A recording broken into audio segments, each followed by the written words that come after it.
신앙 고백 우리 하겠습니다. 나는 전능하신 아버지 하나님 천지의 창조주를 믿습니다. 나는 그의 유일하신 아들 우리 주 예수 그리스도를 믿습니다. 그는 성령으로 잉태되어 동정녀 마리아에게서 나시고 본디오 빌라도에게 고난을 받아 십자가에 못 박혀 죽으시고 장사된 지 사흘 만에 죽은 자 가운데서 다시 살아나셨으며 하늘에 오르시어 전능하신 아버지 하나님 우편에 앉아 계시다가 거기로부터 살아있는 자와 죽은 자를 심판하러 오십니다. 나는 성령을 믿으며 거룩한 공교회와 성도의 교제와 죄를 용서받는 것과 몸의 부활과 영생을 믿습니다.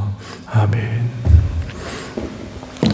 찬송가 321장 부르시고 말씀을 봅니다.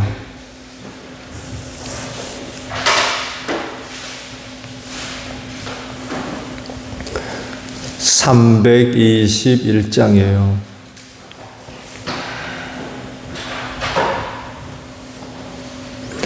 날 대속하신 예수께 내 생명 얻으리니 늘 진실하게 하소서.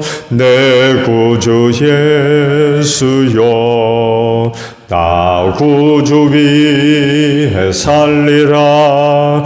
내 기쁨 한량 없으리. 내 갈 길이 더하소서.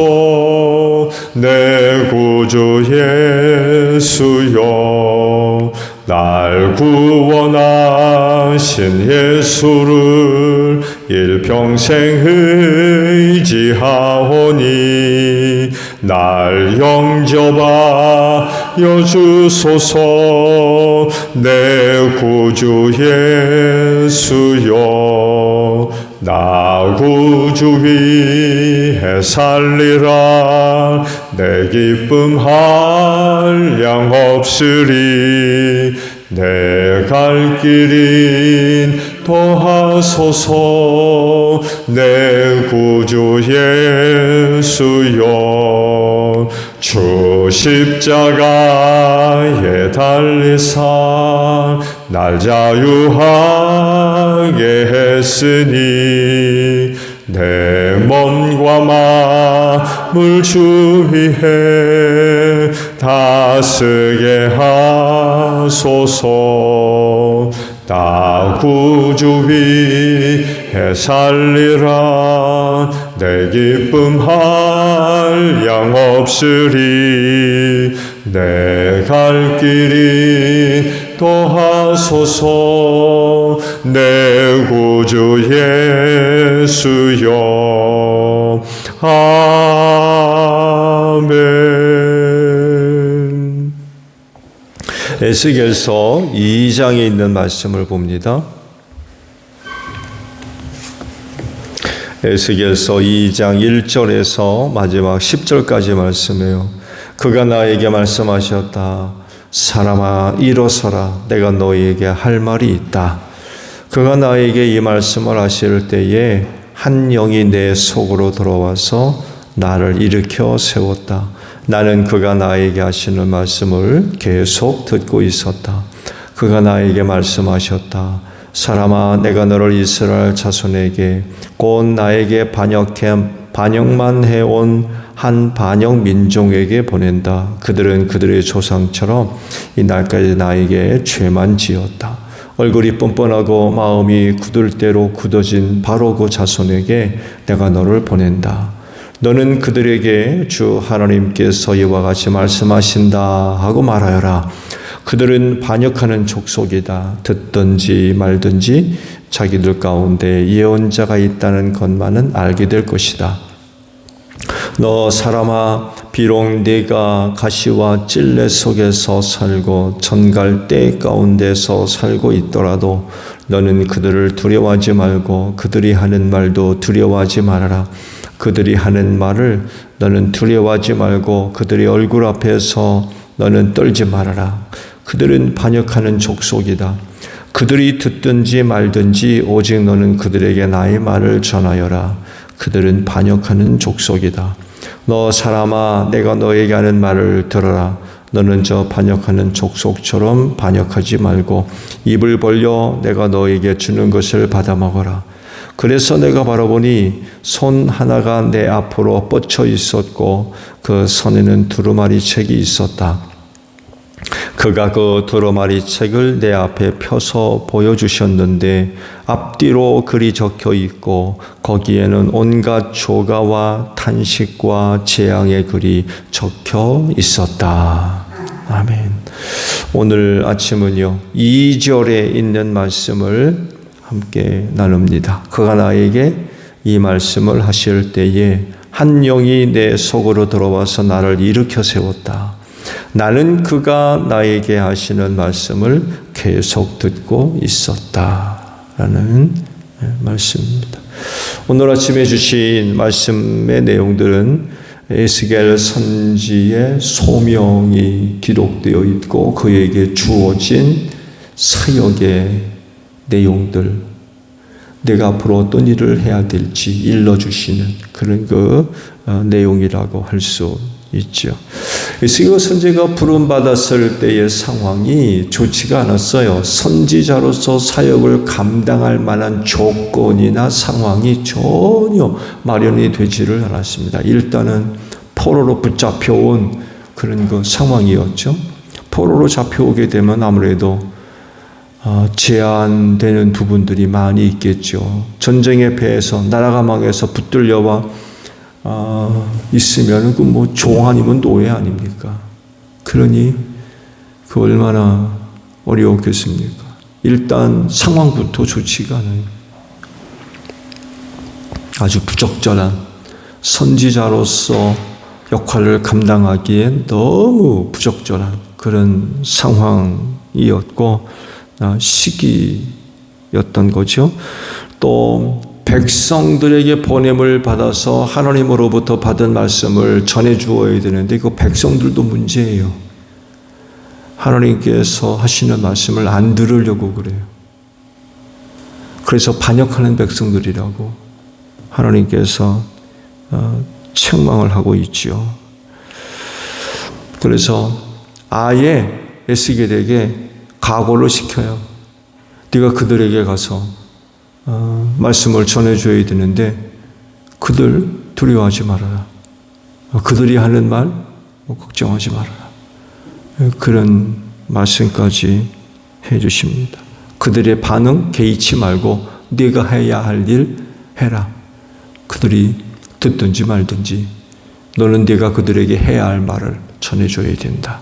이런 말씀들을 주시는데 그럴 정도로 선지자로서 사역을 감당할 만한 조건이 아니었어요.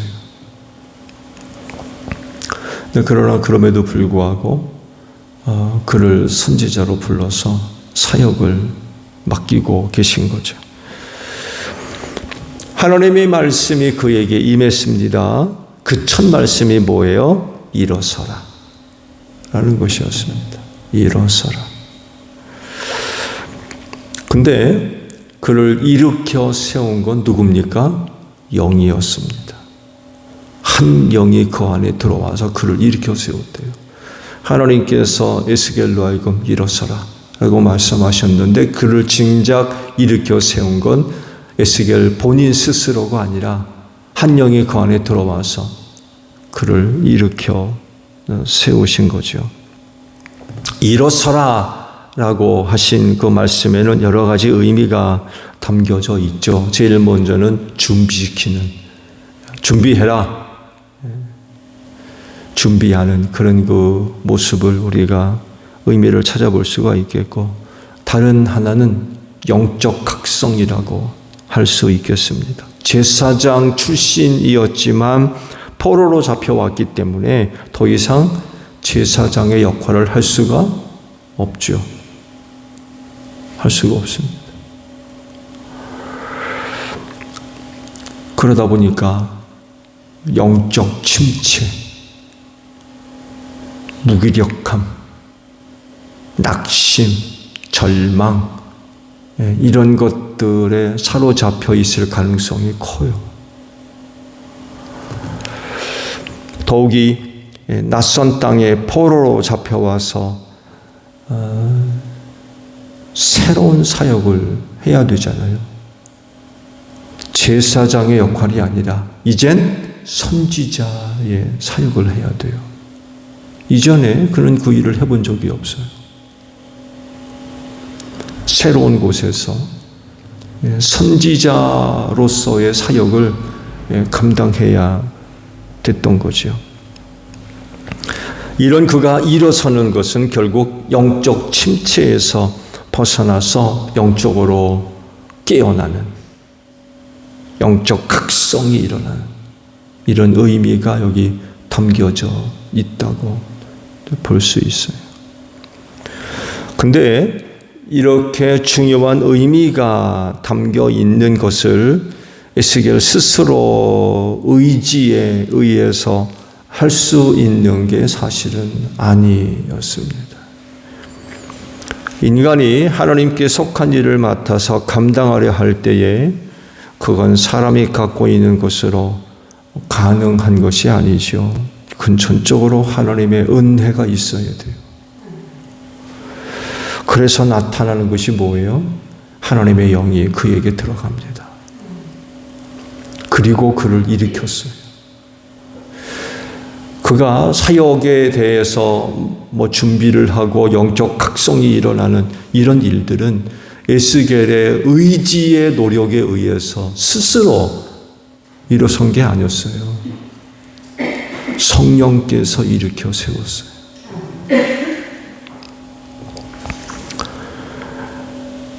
제자들에게 영혼 구원 사역을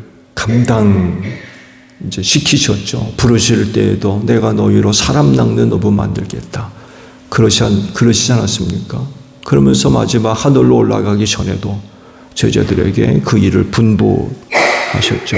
근데요, 그 일을 하기 전에 무엇보다도 먼저 성령을 받아야 했습니다. 그래서 제자들에게 그런 말씀하셨잖아요. 약속한 것을 기다려라. 예루살렘을 떠나지 말고 약속한 것을 기다려라. 너희가 그것을 받으면 능력을 얻고 예루살렘을 시작해서 땅끝까지 이르러서 내 증인이 될 거다. 그런 말씀을 하셨어요. 그 일을 하기 전에 그들이 제일 먼저 그들에게 있어야 할 일이 뭐냐? 성령을 받는 거였어요. 성령을 받아야 돼. 그게 지금 누구한테 일어난 거예요? 에스겔에게 일어났던 거예요. 선지자로서 사역을 감당하기 전에 그는 먼저 하나님의 영을 받았어야 되는 거죠. 하나님의 영이 그 안에 들어감으로 인해서 그를 일으켜 세웠대요. 이거 뭘 의미하느냐? 제자들이 성령을 받음으로 말미암아 뭘 얻어요? 능력을 얻는 것과 똑같은 거예요. 능력을 얻는 것.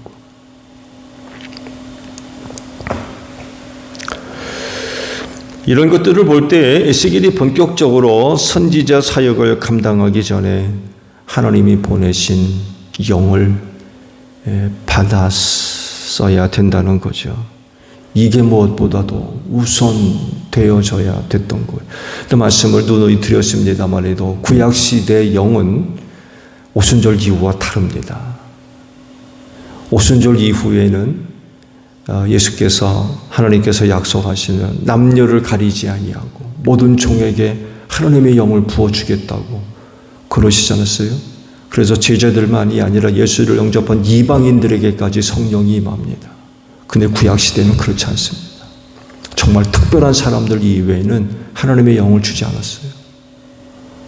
제사장, 족장, 왕 이런 특별한 사람들 이외에는 영을 주지 않았습니다. 그래서 성령을 받은 사람들에게는 특별한 능력의 역사들이 나타났어요. 그래서 그 시대에 나라를 구하고 민족을 구하고 사람을 구하는 그런 그 일들을 행할 수가 있었던 거예요. 에스겔이 바로 이런 선지자로서 사역을 감당하기 전에 하나님의 영을 먼저 받았어야 됐다는 거죠. 그리고 실제로 하나님의 그 안에 들어가서 그를 일으켜 세웠던 거죠. 예, 선지자로서 사역을 감당할 수 있도록 일으켜 세웠어요. 오늘 아침에도 여러분 안에 계신 성령을 통하여서 여러분이 일으켜 세움받는 귀한 아침이 되시기를 바랍니다. 또 하나의 말씀이 있죠. 말씀을 대하는 에스겔 선지의 자세입니다. 말씀을 보게 되면 그에게 말씀이 임할 때에 계속 들었다라고 말씀을 하죠. 왜 그가 이런 자세를 보여준 걸까요? 가장 기본적인 이유는 하나님을 섬기는 사람이에요. 하나님을 섬기는 사람이 하나님이 말씀하시는 것을 경청해야죠. 자기가 섬기는 신이 말씀을 하시는데 안 들어요? 그 신을 섬기는 사람 맞습니까? 자기가 섬기는 신이 말씀을 하신다고 그러면 경청해야죠.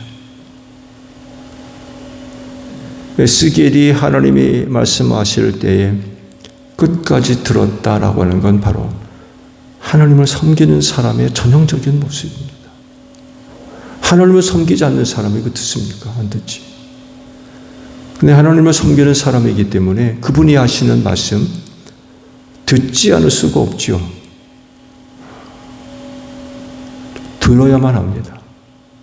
그걸 에스겔이 보여준 거죠. 다른 하나는요, 에스겔이 선지자로서 주어진 사역을 감당할 때 그 일을 잘 감당하기 위해서 자기에게 임하는 말씀을 들어야만 했다는 거예요. 그는 백성에게 보냄을 받아서 하나님으로부터 받은 말씀을 선포해 줘야 돼요. 백성들한테 가야 되는데 가서 무슨 말 할 거예요?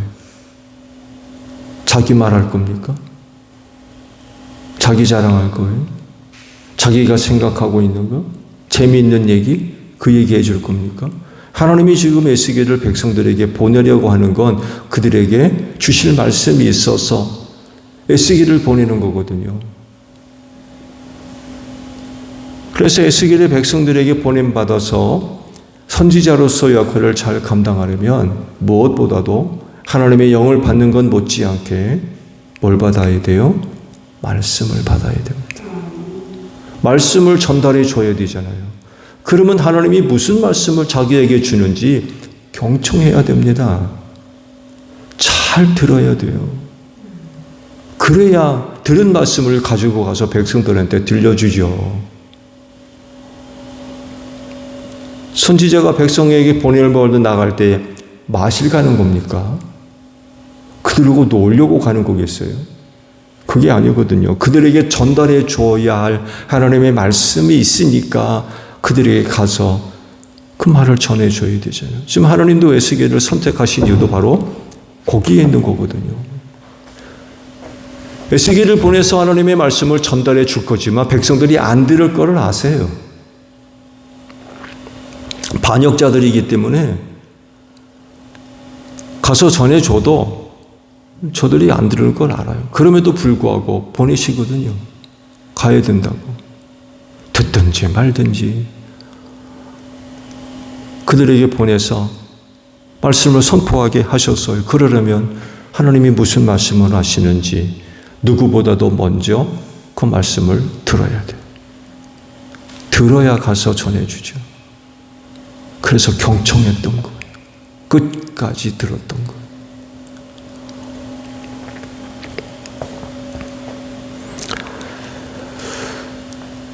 그럴진데 오늘 아침 성령으로 충만하시기를 바랍니다. 성령의 그 감동하심에 믿음으로 순종하십시오.